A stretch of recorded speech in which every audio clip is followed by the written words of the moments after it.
Muy buenas tardes, un saludo especial en nombre de la doctora Gloria Estela López Jaramillo, presidente del Consejo Superior de la Judicatura, de los demás magistrados que integran la corporación. De igual forma, un saludo muy especial en nombre de la doctora María Lucero Novoa Moreno, directora de la Escuela Judicial Rodrigo Lara Bonilla. Sean todos bienvenidos a esta conferencia virtual denominada Estándares internacionales aplicables a la reparación integral en casos de violencia contra la mujer, que hace parte del ciclo de capacitación en incorporación de la perspectiva de género.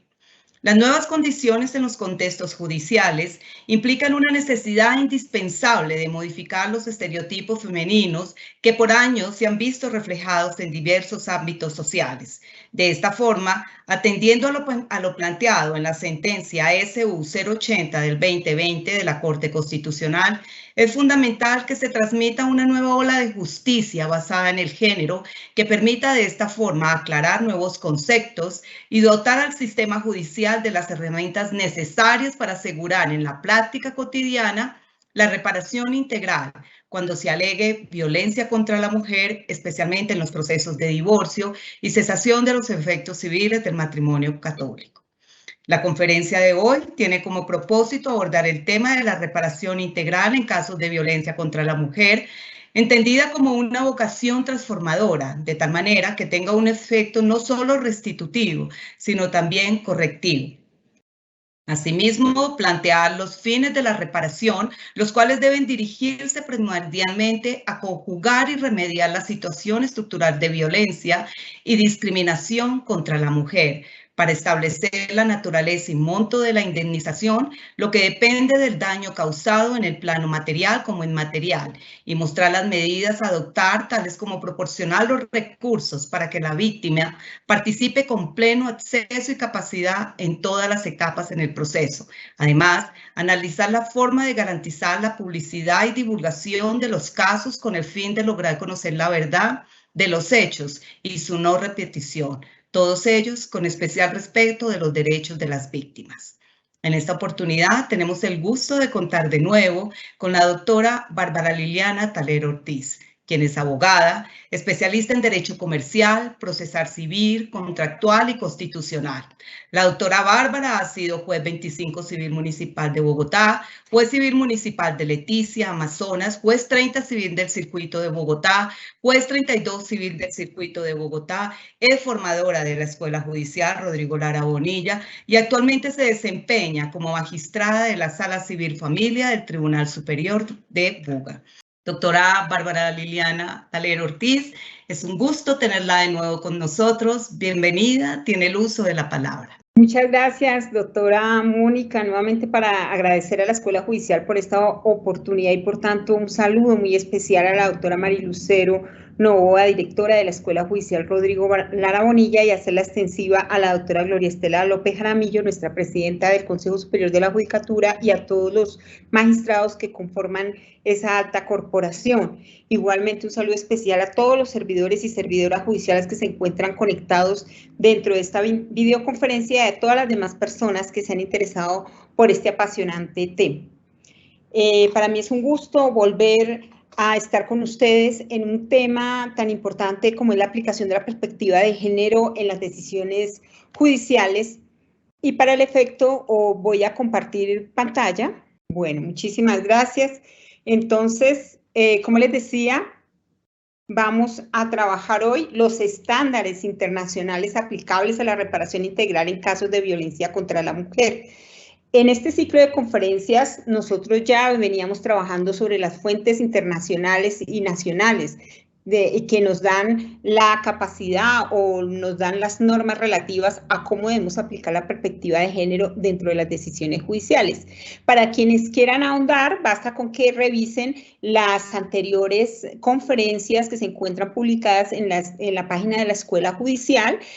donde ya hemos tratado estos temas con profundidad, y esta sería pues la continuación de estos estándares que queremos mostrar hoy, dirigidos especialmente a la reparación integral. En un pequeño resumen, recordemos que las fuentes del derecho internacional público lo dividimos en el habla, que era integrada por los tratados internacionales y la costumbre internacional, pero también que es un derecho duro, pero que también tenemos un derecho blanco conocido como el soft law, compuesto por los principios, la jurisprudencia, la doctrina internacional y cualquier otra exteriorización que persiga la garantía de los derechos humanos. Y aquí es muy importante porque estas fuentes de derecho internacional público nos dicen que la jurisprudencia hace parte, por tanto, de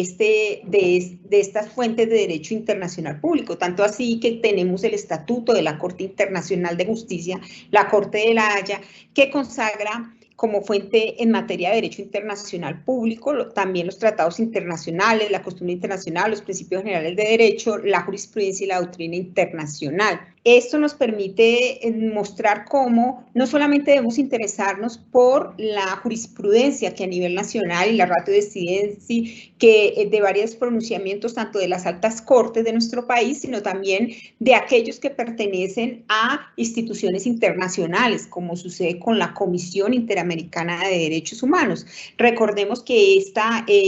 la Comisión Interamericana de Derechos Humanos es un organismo que funciona como parte de toda la institución interamericana de derechos humanos, la comisión específicamente que se encarga de hacer recomendaciones y fijar el plazo dentro del cual un Estado debe tomar medidas que le competan para remediar una situación en determinado caso específico, y también si es la entidad que decide por la mayoría absoluta de los votos de sus miembros si el Estado ha tomado o no las medidas adecuadas y si publica o no su informe. Y conforme al artículo 61 de la competencia de la Comisión Interamericana, recordemos que solo los estados partes, o sea, quienes hacen parte de la Convención Americana de Derechos Humanos, los estados partes y la comisión, solamente estos dos sujetos, digamos por decirlo así, sujetos procesales dentro de una actuación internacional, en este caso de la Corte Interamericana de Derechos Humanos, son quienes pueden llevar la situación para que sea la Corte Interamericana la que la decida. Entonces tenemos en cuenta que puede actuar entonces el Estado parte. Recordemos que Colombia, como suscriptor y que ratificó la Convención Americana de Derechos Humanos, hace parte de esta institucionalidad y por tanto el Estado colombiano, por ejemplo, podría llevar la situación y solicitar a la Corte Interamericana su intervención, o la comisión, mediante una petición, puede ser de las víctimas o de los interesados, hacer un estudio genérico y hace la fundamentación y entrega ese informe condensado y con pruebas a la Corte Interamericana. Esto es importante para que tengamos en cuenta que la Comisión Interamericana no son los particulares, no son las personas agraviadas, no es la víctima directamente la que concurre a la Corte Interamericana, sino que primero debe ir a la Comisión Interamericana para que sea esa la que, después de hacer un informe y una evaluación, presente el caso a la Corte Interamericana. Por eso es que siempre vamos a ver los casos que se refieren determinado caso contra un Estado, porque aquí lo que se va a revisar, por ejemplo, en instancias internacionales es cómo el Estado cumplió o no los convenios internacionales o las fuentes de derecho internacional público o las fuentes de derecho, en nuestro caso, por ejemplo, que por el artículo 93 se integran en el bloque de constitucionalidad, el cumplimiento de los compromisos, por ejemplo, de Colombia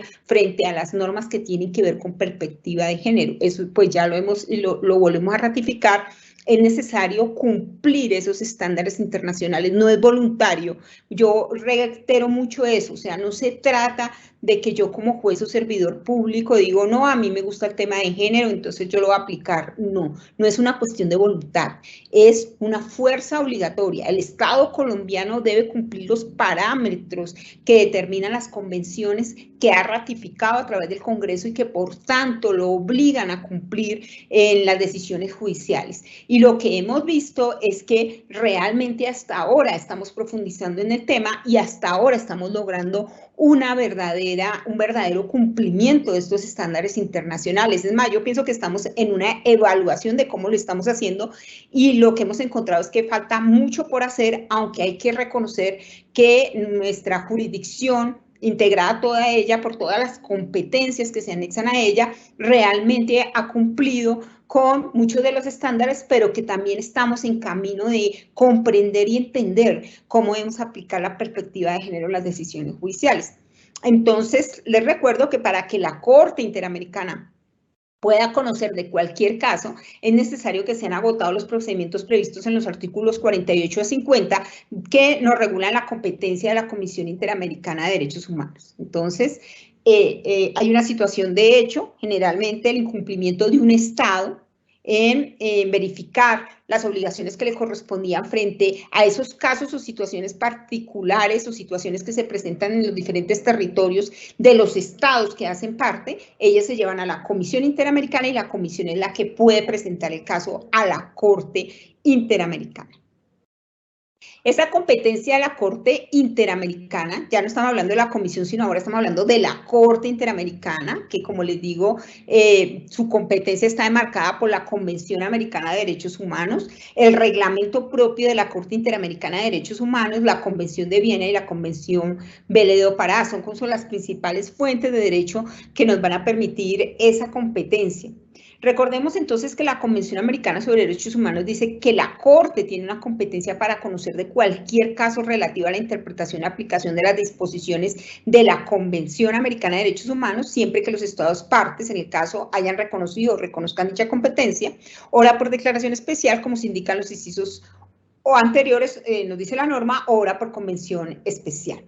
Entonces, cuando decida que hubo una violencia, entonces miren cómo la Corte Interamericana de Derechos Humanos lo que va a revisar es cómo el Estado sí cumplió o no los estándares. Ya no nos vamos a referir en el caso en concreto, sino a las actuaciones que el Estado en particular, ese Estado frente a la situación de hecho, que trata sobre una violencia sobre la mujer o discriminación sobre la mujer preferencialmente, aunque aquí tenemos que involucrar que la perspectiva de género también tiene que ver con las violencias o discriminaciones frente a la población LGTBI o todas estas identidades de género que identifican a las personas que tienen una orientación sexual, por ejemplo, distinta o una identidad como propia que cambia su estilo de vida, etcétera. Y también podíamos incluir como otro sujeto de protección, por ejemplo, las personas en discapacidad, también podría incluirse dentro de este tema de perspectiva de género. Entonces, cuando hubo una violación de un derecho o libertad protegidos por la Convención Interamericana, la Corte dispone que se garantice al lesionado el goce de su derecho o libertad conculcados. Eso es lo que va a disponer la Corte, o sea, el estudio es sobre cómo el Estado cumplió frente a esa situación de hecho esos estándares internacionales. Dispondrá asimismo, si ello fuera procedente, que se reparen las consecuencias de la medida o situación que ha configurado la vulneración de esos derechos y el pago de una justa indemnización a la parte lesionada. Entonces, aquí ya empezamos a tratar el tema de la reparación integral, porque esta norma, el artículo 63, nos dice que no solamente es revisar que si se incumplió el estándar internacional, sino que además se logró a través de los mecanismos propios del Estado parte, que se haya logrado una justa indemnización a la parte lesionada. Y entonces vamos a empezar como a tratar los temas teniendo en cuenta la competencia de la Corte Interamericana de Derechos Humanos y para eso entonces yo he traído unos casos internacionales propios de la Corte Interamericana y al final también vamos a tratar un caso nacional que nos permita hacer la comparación, pero todos ellos teniendo en cuenta las fuentes de derecho que ya hemos estudiado y que, como les digo, ustedes pueden volver a retomar revisando las videoconferencias que se encuentran en la página de la Escuela Judicial. Vamos a empezar con un caso que nos va a ilustrar mucho sobre cómo debo yo, como servidor público, entonces, cumplir con la reparación integral. Entonces, volvemos sobre el tema. En la competencia del servidor público, trátese juez o trátese de cualquier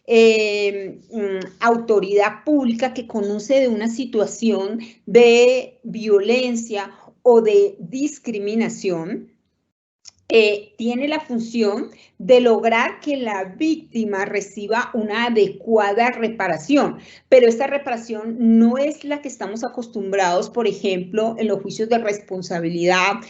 ya se trata de juicio de responsabilidad civil, penal, administrativo, que tiene una indemnización clara, que nosotros la hemos conocido y generalmente que se basa en el principio de que toda persona que ha causado un daño debe indemnizarlo. Y esa indemnización generalmente se produce teniendo en cuenta que la víctima debería quedar reparada de tal manera que como si la situación no se hubiera sucedido. Entonces, lo que nosotros vemos en la reparación normal es que esa reparación tiene que ver es con una indemnización, generalmente con los perjuicios materiales, perjuicios inmateriales que se le producen a la víctima. Pero vamos a ver la diferenciación cuando ya estamos frente a un caso donde se debe aplicar la perspectiva de género, que vuelvo y reitero, tiene que ver, y cómo lo descubro yo, para quienes son jueces, tienen que tener pues su usuario, por ejemplo, que les va a servir para buscar las categorías sospechosas. Entran a la página de la rama judicial, cada juez tiene un usuario y una contraseña, y allí pueden establecer las categorías sospechosas a través de una herramienta muy valiosa que nos permite establecer si estamos frente a un caso que desea aplicar la perspectiva de género. Pero la clave fundamental, o lo que nosotros debemos siempre mirar, es si en ese caso particular estamos hablando sobre una situación estructural de violencia o una situación, aunque sea aislada y particular, de violencia contra la mujer o un caso de discriminación contra la mujer, indudablemente usted debe aplicar la perspectiva de género. Entonces, como vemos, la reparación integral en este tema tiene que ver con esa situación estructural de violencia o esa situación estructural de discriminación. Entonces, aquí empezamos a ver las diferencias que se plantean frente a un caso de indemnización normal o un caso de responsabilidad que, como les digo, puede ser tratado a través de la justicia civil, de la justicia administrativa o incluso en el incidente de reparación en la justicia penal. Todos ellos tienen que ver con la indemnización del daño. Y esa indemnización del daño la producimos devolviendo a la víctima casi que a su estado anterior. Vamos a ver aquí cómo cambia la perspectiva de género, porque de ningún modo podemos volver a la situación anterior. ¿Por qué? Porque es que la situación estructural de violencia o la situación estructural de discriminación o esa, así sea particular, esa situación hay que conjurarla. Luego, lo que debemos determinar también, cuáles son las causas que generan esa situación de violencia, cuáles son esas causas que generan esa situación de discriminación. Y corresponde entonces a la reparación integral conjurar esa situación estructural. Luego, tratándose de reparación integral, cuando estamos hablando de víctimas de violencia de género, lo que debemos hacer es una reparación que lleve a la corrección, a corregir esa situación estructural que se está viviendo, a que la víctima participe y el Estado le dé todos los medios para que no solamente pueda participar del proceso, sino que además tenga todos los recursos para que también pueda aportar pruebas y pueda ser activa dentro del proceso. Y como una tercera orientación, la publicidad de estos casos. ¿Para qué? Para buscar su no repetición. El apoyo entonces estatal, el apoyo de los servidores públicos en materia de reparación debe ser total. Y aquí es cuando volvemos a hablar sobre el principio de la igualdad, cómo se cubre ese principio de la igualdad, que recordemos es lo que fundamenta la aplicación de la perspectiva de género. Tenemos a una mujer o una víctima de violencia de género, porque puede ser una persona con una identidad sexual diferente, de la población LGTBI, y acá tenemos un agresor, donde hay unas asimetrías y donde el Estado debe lograr que esta víctima logre la equivalencia para concurrir al proceso en iguales cargas procesales. Entonces, vamos a verlo con un ejemplo para poderlo entender mejor. Tenemos la sentencia del 16 de noviembre de 2009, fíjense que aquí es el caso González y otros, el llamado, este es un caso que siempre lo debemos mencionar porque es un caso icónico, digamos, y el del que parte, como podríamos llamar a algunos como una sentencia de hito, que también nos sirve mucho para trabajar estos temas, y mire que es conocida como la sentencia de Campo Algodonero versus México. Entonces, esa era por la explicación que les hacía antes, siempre va a ser frente a un Estado. Cuando sea un caso colombiano, pues será el caso específico de lo que suceda versus Colombia, versus Perú, versus Nicaragua, de todos los estados que hacen parte de la Convención Americana de Derechos Humanos. En este caso, ¿de qué se trataba? En una responsabilidad internacional del Estado, Aquí ya recuerden que aquí lo que estamos examinando es cómo el Estado hizo la averiguación, la investigación, adoptó la perspectiva de género al caso en concreto, lo determinó y finalmente esa investigación logró descubrir quiénes fueron los culpables, o sea, que no haya impunidad dentro del caso y finalmente hace parte también de ese cumplimiento del Estado si hubo o no una reparación integral a la víctima. En este caso específico se acusó o se trajo a la Comisión Interamericana, entrega el informe y solicita a la Corte Interamericana que haga su fallo contra el Estado de México. ¿Por qué? Por la desaparición y ulterior muerte de 3 jóvenes cuyos cuerpos fueron encontrados en un campo algodonero de Ciudad de Juárez el día 6 de noviembre del 2001.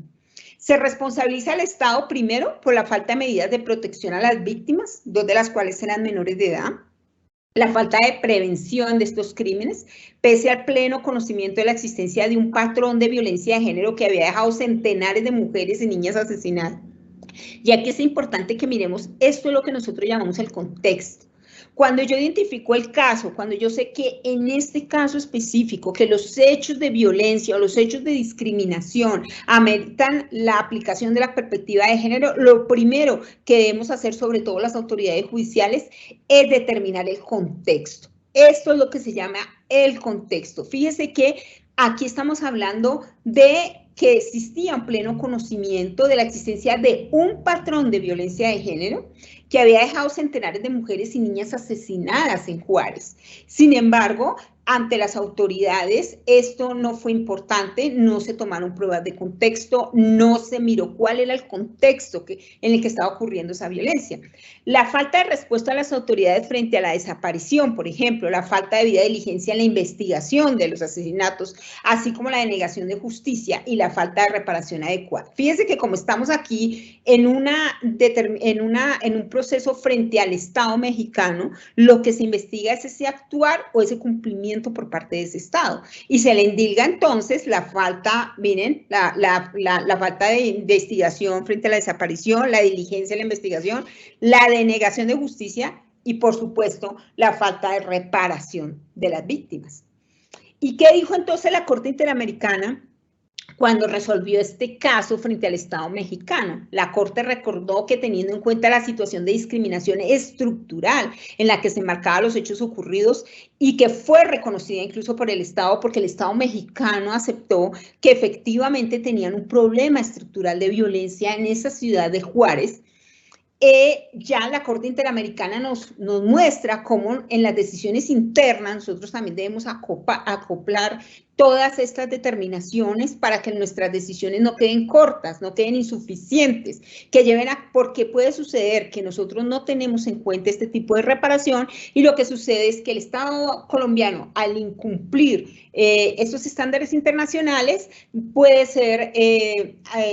objeto de informe a través de la Comisión y de un futuro proceso ante la Corte Interamericana, y allí lo que se va a revisar son si se cumplieron o no estos estándares como la reparación integral. Entonces, ¿qué dijo la Corte Interamericana? Que las reparaciones deben tener una vocación transformadora de dicha situación. Por eso aquí las pruebas de contexto son muy importantes, porque cuando yo encuentro que en una situación de hecho hay violencia contra la mujer o violencia de género, depende de la persona que estemos trabajando, tenemos que mirar esa estructura o esa situación estructural de violencia, si es local, si es regional y si es nacional. Generalmente, en los casos, por ejemplo, de violencia intrafamiliar,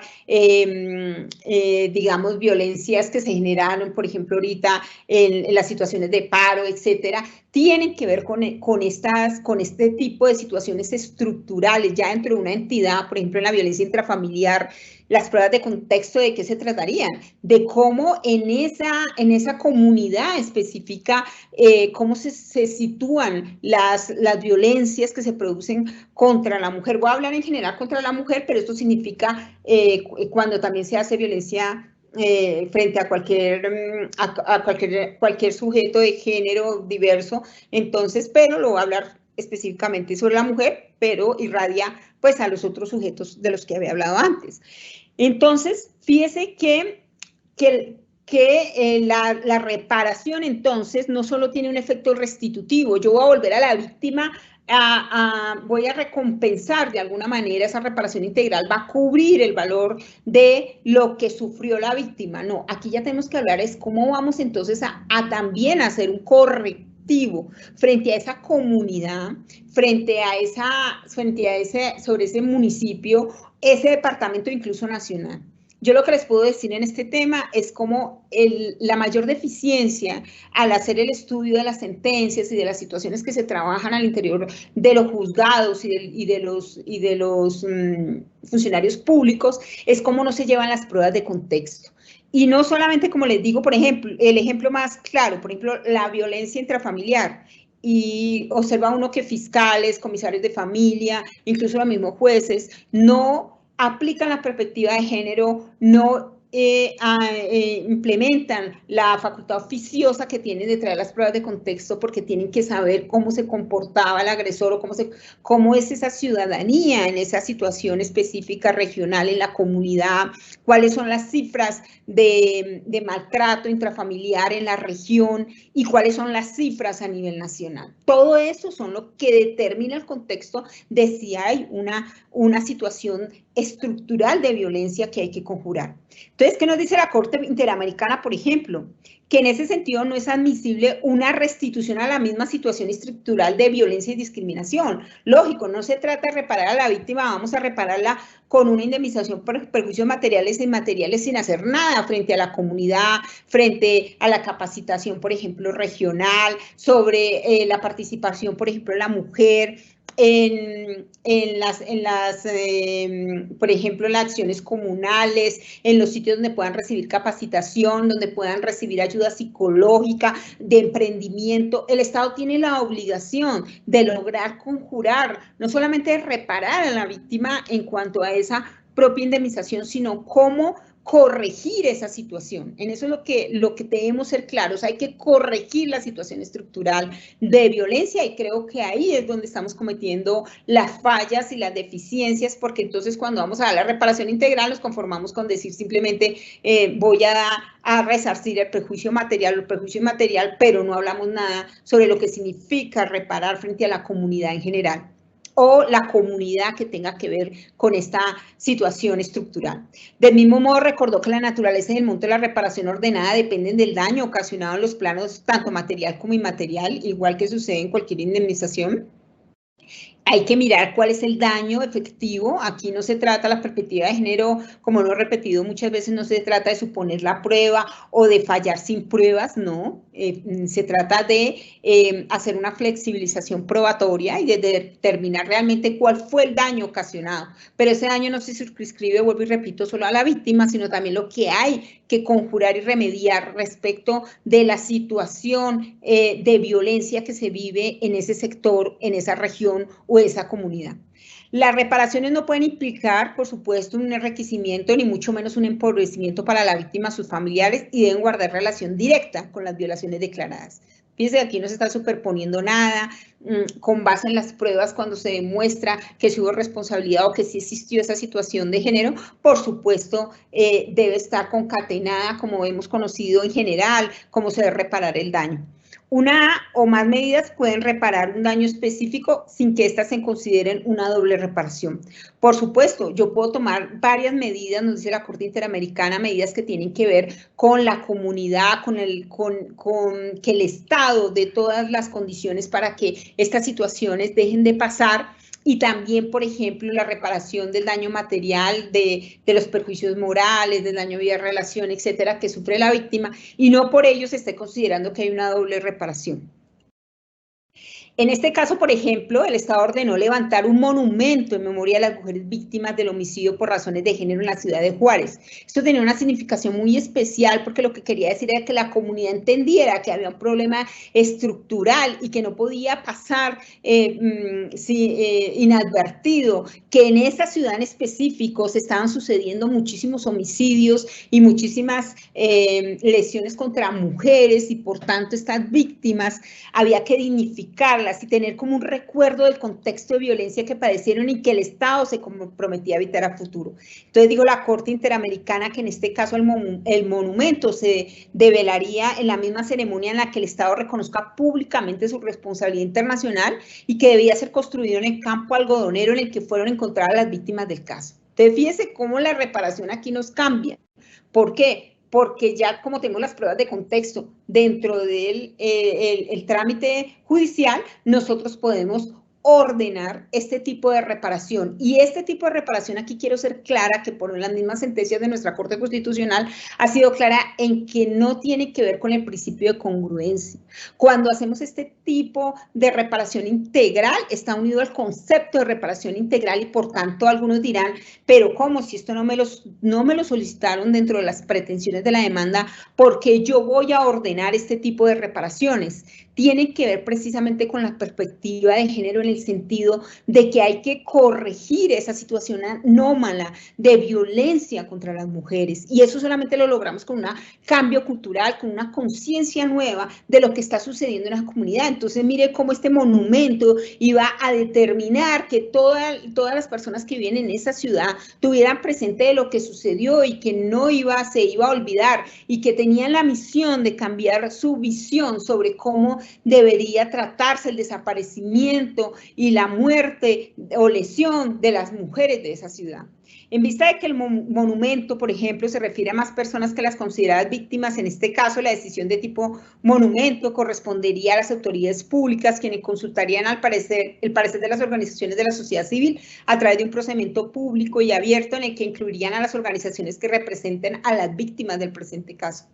Entonces, fíjese cómo a través de este monumento que de pronto nosotros podemos pensar, no, pero nosotros cómo podemos ordenar este tipo de reparación, sí estamos logrando realmente la aplicación de la perspectiva de género, no con la simple indemnización del perjuicio material, del perjuicio extrapatrimonial, patrimonial y extrapatrimonial y listo, no. Si no conjuramos la situación estructural de violencia, realmente no estamos aplicando la perspectiva de género. En ese sentido, por ejemplo, la Corte observó que el 22 de julio de 2003 el Estado implementó, por ejemplo, el operativo ALBA en el objetivo de establecer una vigilancia extraordinaria sobre la ya asistencia en las zonas de alto riesgo para mujeres y en donde hubo hallazgos. En general, lo que nos muestra ese operativo ALBA era que a través de ese protocolo era una forma de brindar mayor atención a la desaparición de mujeres en la ciudad de Juárez. Sin embargo, lo que se observó fue que esos programas de búsqueda únicamente se ponen en marcha cuando se presenta una desaparición de alto riesgo.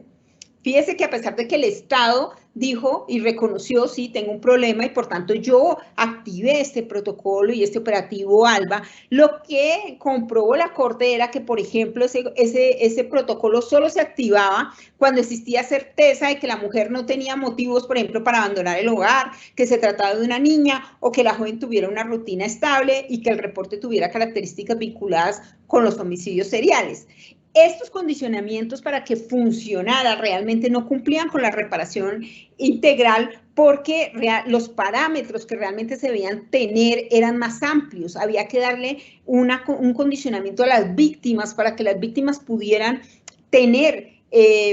una verdadera investigación y sin ningún tipo de límites. Entonces, simplemente, por ejemplo, si se produce una desaparición, se debía activar todas las fuerzas del Estado para encontrar a esa mujer o a esa niña, sin pues tener todos estos parámetros. Entonces, por ejemplo, dijo, la Corte considera que el protocolo ALBA, o lo podemos llamar en Colombia cualquier otro dispositivo análogo, debe seguir los siguientes parámetros: implementar búsquedas de oficio y sin dilación alguna cuando se presenten casos de desaparición como una medida tendiente a proteger la vida, la libertad personal, la integridad personal de la persona desaparecida. O sea, no hay que poner esos límites de que si es que la persona de pronto tenía problemas, no. La misión del Estado es ubicar a la persona desaparecida y más si se trata de una mujer o de una niña. Establecer un trabajo coordinado entre diferentes cuerpos de seguridad para dar con el paradero de la persona. Eliminar cualquier obstáculo de hecho o de derecho que le reste efectividad a la búsqueda o que haga imposible su inicio, como exigir investigaciones o procedimientos preliminares, asignar los recursos humanos, económicos, logísticos, científicos o de cualquier índole que sean necesarios para el éxito de la búsqueda, confrontar el reporte de desaparición con la base de datos de personas desaparecidas, priorizar las búsquedas en áreas donde razonable sea más probable encontrar a la persona desaparecida sin descartar arbitrariamente otras posibilidades o áreas de búsqueda, Todo lo anterior deberá ser aún más urgente y riguroso cuando la desaparecida sea una niña. Y pues le ordenó a ese Estado que debía proceder en ese sentido. También, por ejemplo, el Estado mexicano había dicho que ellos habían creado una página electrónica donde se encontraban datos de algunas mujeres y jóvenes y niñas desaparecidas en la ciudad de Juárez. La Corte nota que esa página, aunque se implementó, no se manejaba ni se actualizaba, tanto así que estaba actualizada desde el año 2006. Al respecto, y teniendo en cuenta que una red informática en cualquier persona pueda suministrar información sobre una mujer o niña desaparecida, pueda ser útil para localizarla, la Corte, como lo ha dispuesto en otras ocasiones, ordena la creación de una página.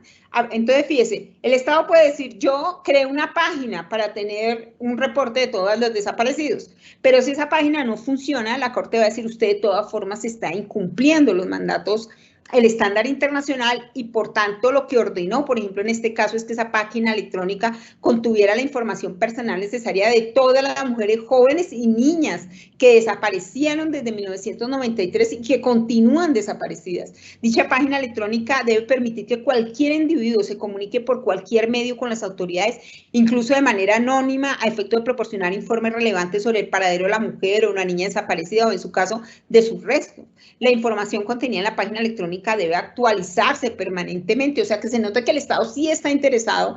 Y aquí lo que yo quiero reforzar es que las medidas que se tomen tienen que ser unas medidas que realmente se note que sí está el Estado interesado en producir resultados efectivos para corregir los casos de desaparición, de violencia, etc.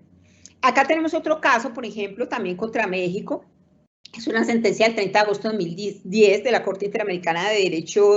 Derechos Humanos, donde se produce en un contexto de importante presencia militar en el estado de Guerrero. La señora Fernández es una mujer indígena perteneciente a la comunidad indígena Mepá, residente de Barranca, estado de Guerrero. Al momento de los hechos tenía casi 25 años. Estaba casada con el señor Prisciliano Sierra, con quien tenía 4 hijos. El 22 de marzo de 2002, la señora se encontraba en su casa en compañía de sus 4 hijos cuando un grupo aproximadamente de 11 militares vestidos con uniformes y portando armas ingresaron a su casa. Uno de ellos la tomó de las manos y apuntándole con el arma le dijo que se tirara al suelo. Una vez en el suelo, otro militar con una mano tomó sus manos y la violó sexualmente mientras otros 2 militares miraban. Se interpusieron una serie de recursos a fin de investigar y sancionar a los responsables de los hechos. No obstante, estos no tuvieron éxito. O sea, este caso quedó en impunidad. Y aquí es donde entonces, frente a las actuaciones que se hacen a nivel nacional, por ejemplo, lo que se mira es los resultados finales de la investigación. Si la investigación sí surtió sus efectos y si la víctima sí logró la reparación integral. Y entonces, ¿qué nos dice la sentencia de la Corte Interamericana? Que realmente no se lograron una investigación que fuera concorde con lo que había sucedido en ese caso en concreto, y particularmente, por ejemplo, toma unas medidas como que se deben hacer las investigaciones y que esa investigación debe garantizar a través de sus instituciones competentes que la averiguación previa que se encuentra abierta por hechos constitutivos de la violación sexual de la víctima se mantenga bajo el conocimiento, por ejemplo, de la justicia ordinaria, no de la justicia militar, que fue lo que sucedió allí en este caso y que finalmente no logró encontrar los responsables y mucho menos ordenó una reparación a la víctima. Asimismo, que en caso de que se inicien nuevas causas penales por hechos del presente caso en contra de los presuntos responsables, que sean o hayan sido funcionarios militares, las autoridades a cargo deberán asegurar que éstas sean adelantadas por la jurisdicción ordinaria.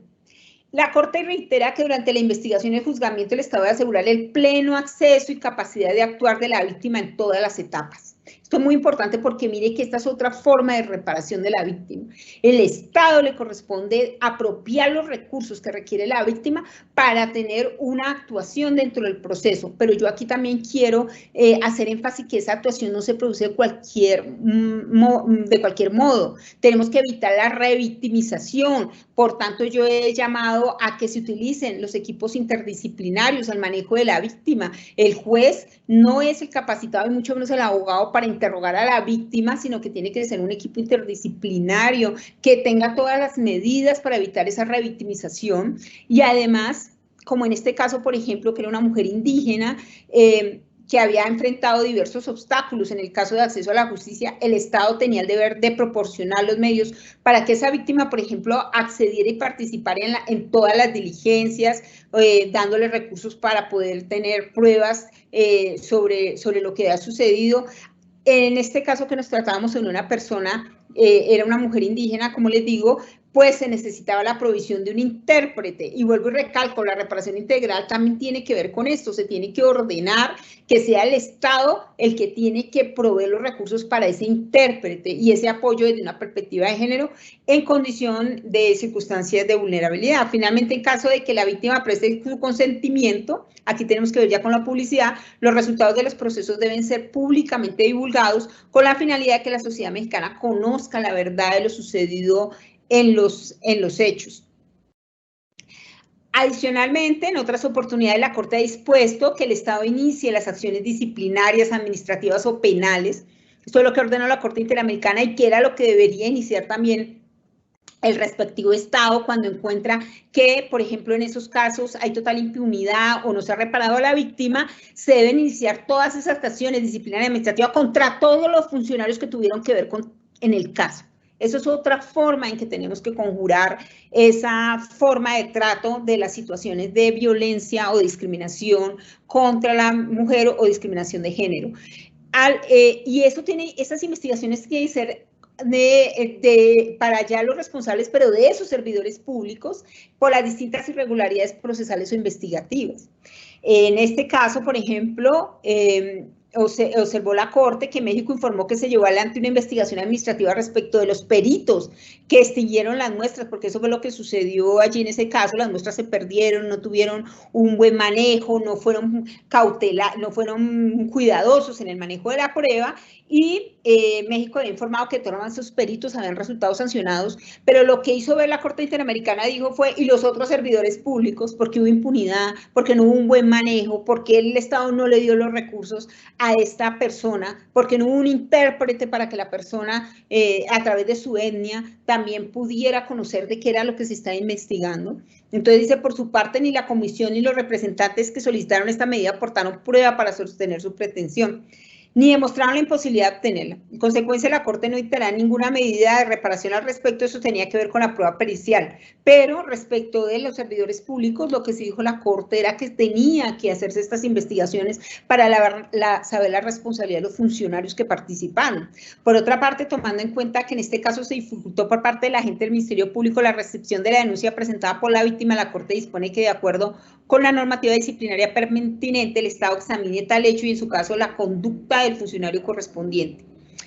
También se ha dicho entonces que las personas deben ser capacitadas para conocer sobre los casos de género y deben ser personas que tengan la capacitación suficiente para tratar estos temas. La Corte ha determinado que el reconocimiento parcial de responsabilidad efectuado, por ejemplo, por el Estado ante el tribunal constituye una contribución positiva al desarrollo de ese proceso y a la vigencia de los principios que inspiran la Convención Americana. No obstante, como en otros casos, para que se surtan plenos efectos, el tribunal estima que el Estado debe realizar un acto público de reconocimiento de responsabilidad internacional en relación con los hechos del presente caso. Fíjense aquí cómo el Estado debe responder y debe decir, hacer esta responsabilidad, pero no de manera privada,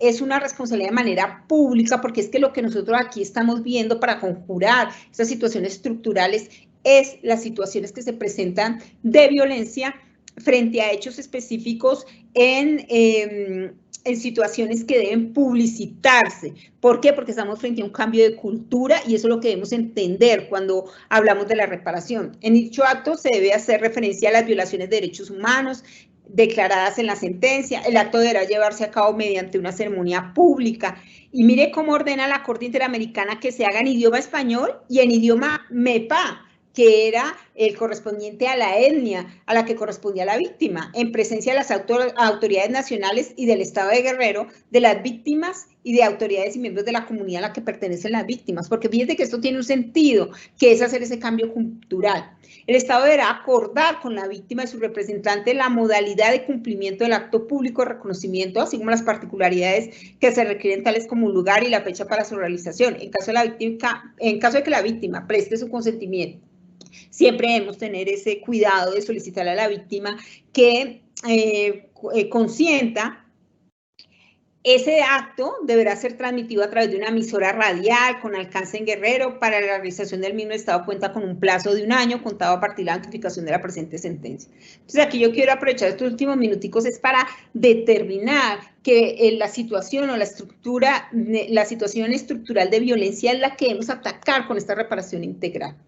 Pues también adicional, lógicamente, del reconocimiento del daño de los perjuicios materiales o de los perjuicios patrimoniales y los perjuicios extrapatrimoniales que sufrió la víctima, pero no debemos olvidar toda esta forma de reparación que se debe hacer respecto de la víctima, atendiendo las especificidades de género, por ejemplo, de etnia, como parecía en este caso, de que necesitaba un intérprete, que hay que apropiar recursos para las pruebas que necesita esa persona, para la defensa, por ejemplo, de sus derechos a través de un defensor público, etcétera. Es decir, el Estado le da todas las herramientas a la víctima para que logre comprobar esos daños de los que fue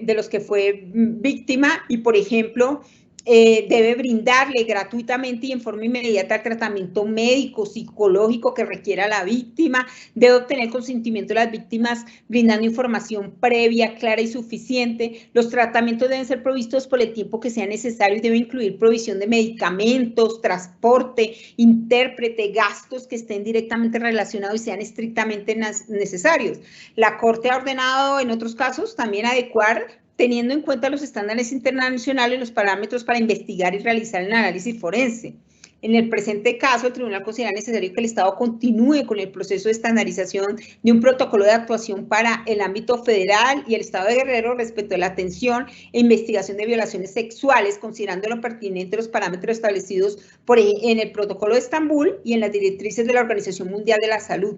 Fíjese cómo aquí también tomamos otro tipo de parámetros que pueden fijar, como por ejemplo hacer la investigación en un caso concreto, que tenía que ver con las fuerzas militares,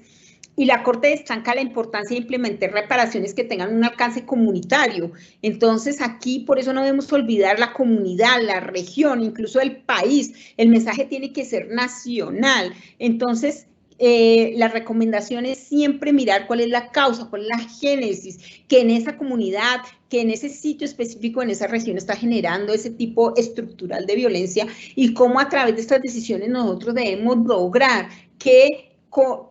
hacer los correctivos para que eso que estaba sucediendo no vuelva a suceder y la víctima no vuelva a quedar en el mismo estándar en la que estaba antes, bajo unas condiciones propias de la violencia, de la discriminación. De eso no es lo que trata la perspectiva de género, es precisamente conjurar y ayudar para que esa comunidad o esas personas, así sean pocas, si es simplemente una familia, lograr que a través de medios psicológicos, ayuda interdisciplinaria, puedan lograr que esa situación se mejore y que cambie el hábitat o el lugar donde esté la víctima, que permitan reintegrar a la víctima en su espacio vital, identificación cultural, además de restablecer el tejido comunitario. Es por ello que, por ejemplo, la Corte considera pertinente como medida de reparación que el Estado facilite los recursos necesarios para que la comunidad indígena, MEPA, por ejemplo, en ese caso, establezca un centro comunitario que se constituya como centro de la mujer, en el que se desarrollen actividades educativas en derechos humanos, en derecho de la mujer, bajo responsabilidad y gestión de las mujeres de la comunidad, incluida la víctima, si así lo desea. El Estado es obligación del Estado, en esto hay que recalcarlo, es que no es que yo estoy dando una orden y entonces voy a afectar de pronto el erario público, no, es que estamos cumpliendo estándares internacionales y por tanto los jueces sí tienen la capacidad y tienen la obligación de ordenar, por ejemplo, al Estado que facilite a través de sus instituciones y organizaciones de la sociedad civil especializada en derechos humanos y género que brinden asistencia en las acciones de capacitación comunitaria, las cuales deben adecuarse a la cosmovisión, por ejemplo, de la comunidad indígena, que pasaba en ese caso. Pues creo que por los minutos que me quedan, tengo aquí pues otros casos que son propios de la Corte Interamericana. Entonces, pero me parece que podemos hacer como un resumen en estos casos en especial, por ejemplo, ¿qué ha visto la Corte Interamericana? Que, por ejemplo, en el proceso penal deberán incluir esa perspectiva de género cuando se trate de violencias contra la mujer o violencia de género, emprender líneas de investigación específicas respecto a la violencia sexual, por ejemplo, a fin de evitar omisiones en la recolección de prueba, posibilitar que la víctima reciba información sobre los avances en la investigación del proceso penal, de conformidad con la legislación interna y, en su caso, la participación adecuada durante la investigación y juzgamiento en todas las etapas. Asimismo, la investigación debe realizarse por funcionarios capacitados. Miren aquí cómo es importante que los funcionarios deben estar capacitados en casos similares en atención a víctimas de discriminación y violencia en razón de género. Por tanto, es que si el juez considera que necesita un refuerzo, bien puede solicitar ese acompañamiento de personas especializadas, de un equipo interdisciplinario para que le ayude a llevar adelante ese caso. Además, deberá asegurarse que las personas encargadas de la investigación y del proceso penal, así como de ser el caso, otras personas involucradas como testigos, peritos, los familiares de la víctima, cuenten con medidas de seguridad, por ejemplo. De igual manera, por tratarse de una violación grave, por ejemplo, en el caso de los delitos sexuales, de derechos humanos, ya que los actos de tortura, por ejemplo, en ese caso que trataba la Corte, si es una práctica generalizada en el contexto, por ejemplo, que pasó en el conflicto de Perú, el Estado debe abstenerse de recurrir a figuras como la amnistía en beneficio de los autores, así como ninguna otra disposición análoga a la prescripción, a la irretroactividad de la ley penal, a la causa juzgada, al nebis idem o cualquier eximente similar de responsabilidad para excusarse de esa obligación. Por tanto, la Corte determina que el Estado debe brindar gratuitamente a través de sus instituciones de salud especializadas y de forma inmediata, adecuada, integral y efectiva el tratamiento médico, psicológico, psiquiátrico que requiera la víctima previo consentimiento informado y así lo deseado, incluida la provisión gratuita de medicamentos. Bueno, voy a hablar finalmente de un caso que todos conocimos a nivel nacional. Es esta, la sentencia SU 080 del 25 de febrero que nos hablaba Mónica, la accionante que fue la doctora Estela Conto. La descripción, la accionante, quien actuaba a través de apoderado, interpuso una acción de tutela contra la decisión que emitió la Sala de Familia del Tribunal Superior del Distrito Judicial de Bogotá el 14 de febrero de 2017, por medio de la cual se resolvió el recurso de apelación interpuesto contra la sentencia emitida dentro del proceso de cesación de efectos civiles de matrimonio católico, adelantado por el Juzgado 11 de Familia de la Ciudad de Bogotá. En ese caso, lo que sucedió fue que al momento de hablar sobre la indemnización, a pesar de que se probó la existencia de la violencia intrafamiliar que sufrió esta persona y hacerse resarcida, reparada y compensada por el daño que se le causó, vino a traer a colación que se trataba de una consejera de Estado, especialista en Derecho, y cuyos ingresos ascendían alrededor de 25 millones de pesos. Entonces, consideró el tribunal, la Sala de Familia, que en ese caso no estaba acreditada la necesidad como elemento esencial para la fijación de la cuota alimentaria. Pero realmente lo que la Corte entonces revisó en ese caso específico es que, haciendo un estudio sistemático de los presupuestos superiores de la Constitución y los tratados internacionales reconocidos por Colombia y que fueron descritos en la sentencia, que dan cuenta que en efecto una mujer víctima de violencia intrafamiliar, en este caso fue una violencia psicológica, debía ser reparada y que pese a que podría pensarse que el escenario apto para ello sería un proceso penal, un proceso de responsabilidad civil, lo cierto es que no se dijo con ello que con ello se desconocerían los mandatos de plazo razonable y de no revictimización, pero además se trataría de reparaciones distintas, en tanto la fuente del primer escenario lo sería el delito y distinta a esta, al interior del divorcio, la fuente del daño se analizaría a partir de la terminación de la relación dada la culpabilidad del otro cónyuge. Con relación al defecto fáctico, entonces se encontró la Sala de la Corte Constitucional que, habiendo dado por probado el defecto sustantivo en los términos antes referidos, el hecho que se determine la capacidad económica o no de la cónyuge culpable es un asunto irrelevante, dado que el problema jurídico se centra en la necesidad de la reparación integral de la cónyuge inocente y no específicamente en el derecho de alimento a favor de ella. Entonces, aquí lo que trató de decir, lo que nos dijo la Corte Constitucional muy claramente es que sí debía haber una reparación integral, que no tenía ninguna afectación o no podía involucrarse dentro de ella, por ejemplo, o eximirse de hacer esa reparación integral, aduciendo, por ejemplo, el principio de congruencia, y lo otro era que simplemente no se trataba solamente de la cuota alimentaria, sino de la reparación integral. Y si bien en los elementos para fijar los alimentos sí se necesitaba mirar sobre la necesidad que tenía la persona que reclamaba los alimentos, lo cierto era que aquí lo que se debía generar una reparación integral y que, por tanto, independientemente de la situación, por ejemplo, especial que tenía esta víctima, que tenía un salario que le permitía tener unos alimentos congruos, pues lo que realmente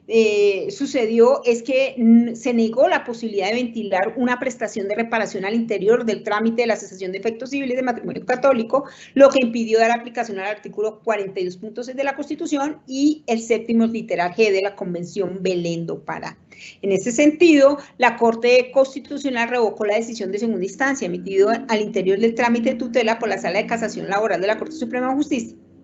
Y en cambio se confirmó parcialmente la decisión de la Sala Civil de la Corte Suprema en el entendido de que se protege el derecho fundamental a la actora a vivir libre de violencia de género, a ser reparada, a no ser revictimizada y a una decisión de la Administración de Justicia en un plazo razonable. Como consecuencia de ello se ordenó al Tribunal Superior de Bogotá, Sala de Familia, que partiendo del reconocimiento en el asunto de referido, y porque se comprobó la existencia de la causal tercera del artículo 154, esto es los ultrajes, el trato cruel y los maltratos de obra, que se dispusiera entonces con el fin de, miren, hacer un análisis proporcional de las normas que estaban en conflicto, que algunos dijeron que era el debido proceso frente a la reparación integral de la víctima en estos casos de género. Lo cierto es que la Corte aquí toma una decisión que es muy proporcional y que ajusta los dos derechos de una manera, los armoniza de tal manera que logra una solución que resulta adecuada y razonable respecto a los estándares internacionales. Y entonces lo que ordena a la instancia es que inicie un incidente de reparación integral. Lógico, porque al iniciar ese incidente, antes de emitir la decisión, pues se garantiza el derecho de defensa y contradicción de la contraparte, pero allí no se va a probar si existió o no, o sea, no se va a probar la causal ya de si existió o no la situación de violencia, digamos, psicológica, porque eso ya estaba aprobado dentro del proceso. Lo que vamos a probar allí es cuál fue el perjuicio cierto y cuál es el monto de dichos perjuicios. Independientemente, les digo, aquí me parece muy importante no tener en cuenta entonces la situación personal, sino si tratamos de una persona que, por ejemplo, tiene una situación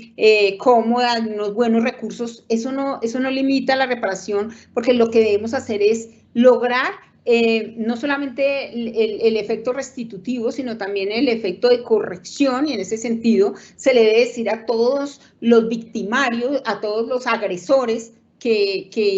incurren en estas conductas o en esta situación, que deben reparar integralmente a la víctima y por tanto lo que se debe probar allí es el monto específico del perjuicio. Entonces lo que se ordenó fue que se iniciara el incidente de reparación integral y que allí protegido el derecho de contradicción, pues se fijara entonces el monto de la indemnización, distinto de lo que tiene que ver con la cuota alimentaria, ¿no? Entonces aquí fue una situación distinta. Para cerrar, entonces, aunque me pasé un poquito de tiempo, lo que debemos decir es que la reparación integral, entonces, al ser no solamente restitutiva, sino que también de ser correctiva de la situación de violencia, el funcionario público o el juez, sobre todo, debe revisar cuál es esa situación estructural de contexto que se verifica dentro de esa situación y tomar todas las medidas que realmente logren conjurar esa situación anómala e irregular. Se deben ordenar las investigaciones donde hay impunidad, donde no se logran determinar los responsables. Ya sabemos que se origina una responsabilidad para el Estado, que el Estado debe dar los recursos a la víctima para que participe en los procesos, para que pueda aportar pruebas, para que se requiere un intérprete, o sea, que tenga un verdadero acceso, y todos esos costos van a cambio del Estado. Los equipos interdisciplinarios que se requieren para que no haya revictimización. Yo quiero aquí recordar, por ejemplo, que no es posible que el juez le conceda el uso de la palabra al abogado que sabe que no es de su competencia o capacitación trabajar o hacer interrogatorios frente a víctimas que han sufrido violencia. Entonces aquí es muy importante el equipo interdisciplinario, pero todos esos gastos debemos entender que esos gastos deben sufragar por el Estado, porque el Estado debe estar cumpliendo los parámetros de instancias internacionales, y finalmente que estos casos deben buscar publicidad, pero que en esta publicidad debemos tener mucho cuidado de manejar anónimamente, por ejemplo, los nombres, porque a menos que haya una autorización clara y expresa de las personas que intervienen en estos casos y que pues ellas autorizan que se divulgue sus nombres, Sí quiero llamar la atención de que debemos ser muy cuidadosos en el manejo de la información y datos de las personas que tienen que ver con estos casos. Segundo, que esa publicidad se haga solo no por conocer que se trata de X o Y personas, sino que se debe mirar es cómo ese cambio cultural nos va a permitir que a través del conocimiento y publicidad de estos casos es con el fin de no repetición, de que a futuro no se vuelvan a suceder en esa comunidad específica ni en ninguna otra de la región esos mismo tipo de violencias, ni de discriminación, y que debemos es conjurar. Por tanto, en la parte de la publicidad se debe tener con mucho cuidado, pero buscando el fin y respetando los derechos de la víctima y no lograr, y no de un momento que se pueda producir una revictimización, porque eso no es de lo que se trata. Entonces, espero que hayan entendido bien de qué trata la reparación integral y que la mayor deficiencia que tenemos realmente son de las pruebas de contexto. Muchísimas gracias, doctora Mónica. Doctora Bárbara, muchísimas gracias por esta interesante conferencia y sobre todo el tema. Tenemos varias preguntas, doctora. Vamos a la primera. ¿La reparación integral bajo la perspectiva de género se diferencia de otro tipo de indemnizaciones? Por supuesto que se diferencia, y aquí es donde viene pues el cuid, digamos, de toda esta conferencia, en el sentido de que no podemos tratar a la víctima de igual manera como se tratan en otro tipo de casos. No podemos decir, no, es que defraudaciones hay todos los días, es que violencias hay todos los días, entonces vamos a tratarla igual. No, cuando nosotros vemos que se trata de violencia de género o discriminación de género, debemos aplicar entonces todas estas normas de reparación que no solamente van a llevar, como les decía, no solo la reparación del perjuicio material, patrimonial y extrapatrimonial, que lógicamente se debe reparar, sino que además se debe reparar o se debe corregir la situación anómala por la cual se produce la violencia y cómo logramos que esa violencia no se vuelva a repetir en ese contexto en el que se analizó el caso. Gracias, doctora. Siguiente pregunta, doctora. ¿Son necesarias las pruebas de contexto para identificar la situación estructural de violencia contra la mujer? Esto es lo más importante y allí es donde estamos incurriendo en mayores deficiencias al examinar uno de los casos, porque realmente no se están trayendo las pruebas de contexto, de cómo se produce la violencia, qué causas la genera, qué cambio cultural se debe hacer, cómo podemos tomar unas medidas de reparación que sí permitan a las mujeres o a las personas que tienen esta identidad de género distinta que realmente esas causas queden conjuradas. Entonces, muy relevante las pruebas de contexto y creo que allí es donde estamos fallando principalmente en el sentido de sacar ese contexto que, como les digo, puede ser local, puede ser de una familia específica, de una etnia, de una situación especial o de una comunidad, de un municipio, de un departamento e incluso a nivel nacional a través de estadísticas, por ejemplo, cuando estemos tratando los temas de feminicidio. Yo, por ejemplo, extraño mucho en los juicios penales que no traen las estadísticas de feminicidios a nivel nacional y regional, a pesar de que se esté tratando un caso de feminicidio en materia penal, por ejemplo, ni mucho menos cuando se hace una solicitud de reparación frente a la jurisdicción administrativa. Los jueces administrativos deben allegar son todavía más los llamados a traer todas esas pruebas de contexto para que puedan hacer una verdadera reparación integral frente a estos casos. Gracias, doctora. Doctora Bárbara, ¿cómo debe cumplirse el principio de publicidad de las decisiones judiciales en donde se aplica la perspectiva de género? Hay que tener especial cuidado. Es muy importante la publicidad porque se debe conocer la verdad de los hechos. ¿Cómo vamos a tomar medidas correctivas si los hechos se esconden o no se publicitan? No, hay que publicitar esas situaciones de violencias que se viven o de discriminaciones que se viven dentro de determinada comunidad, pero no con el fin de seguir revictimizando, y por eso ahí tenemos que tener mucho cuidado y tener las autorizaciones de la víctima, por ejemplo, para que se participe en todos estos medios publicitarios, pero todo lo que tiene que ver, por ejemplo, con monumentos, con disculpas públicas, con eventos donde toda la ciudadanía que tuvo que ver con estos hechos esté involucrada y reciba este mensaje de cambio cultural, de que no podemos permitir que se sigan causando violencias contra las mujeres ni discriminación de género. No debemos seguir en esta situación particular que la vimos día a día, sobre todo en las regiones, en los sitios apartados, donde de pronto la violencia se ha tenido como una situación estándar normal, sino que precisamente a través de las decisiones y sobre todo a través de las decisiones judiciales debemos lograr que de toda esa forma, esa visión que se tiene sobre la violencia debe cambiar, y sobre todo que a raíz de la violencia y mucho menos la violencia contra la mujer genere derechos que incluso dé dádivas o de beneficios al agresor. Por el contrario, lo que se deben tomar es todas las medidas que la reparación integral pueda permitir para que esas violencias dejen de suceder en esos espacios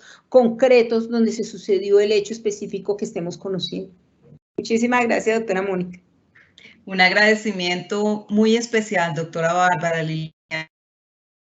Talero Ortiz, por acompañarnos de nuevo, por estar de nuevo aquí con nosotros en la Escuela Judicial, por esta clara explicación sobre la reparación integral en casos de violencia contra la mujer, que debe tener una vocación de transformación y definitivamente de remedio a la situación estructural de violencia y discriminación contra cada una. De igual forma, determinando que la naturaleza y monto de la indemnización depende del daño causado en el plano material como inmaterial. Y como lo mencionó, doctora, la víctima, cuando se trata de violencia de género, debe aplicarse pues, las normas de reparación. Además, se debe corregir la situación anómala por la cual se produce esa violencia. Muchísimas gracias, doctora, por estar de nuevo con nosotros. Gracias a los servidores y servidoras judiciales y a todas las personas que actúan en el sector justicia que se interesaron en esta conferencia virtual. Doctora Bárbara, muchísimas gracias. Un feliz resto de día para todos.